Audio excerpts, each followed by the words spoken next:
something happened this week where they voted, an international committee voted that pro boxers can box in the Olympics. Mm-hmm. Now, from what I understand, there's not going to be a lot of time left for them to qualify for the Olympics.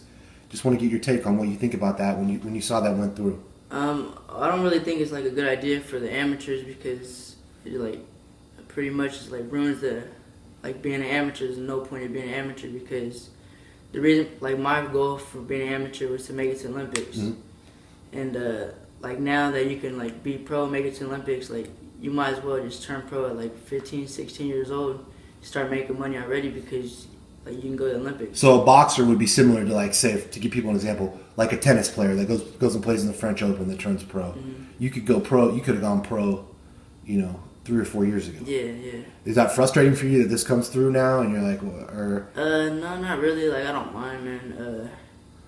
Cause like my focus like just like going to the Olympics and winning. Like I'm not really worried about pros. Like their fights are different. Like they train for 12-round fights and they're used to like going in there and going slow, like starting in the beginning.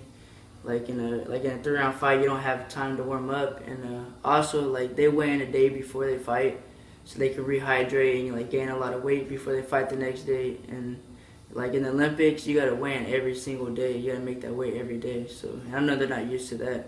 And so what you're saying is the training is so much different that you don't think it's going to impact this Olympics? Yeah, I don't think it's gonna impact it at all. But it brings me back to something you said last time we talked, where part of the discussion was you thought it'd be cool to be a 2-time Olympian. Mm-hmm. That's something that could really be a goal for you now because you could go pro and still fight in the Olympics again.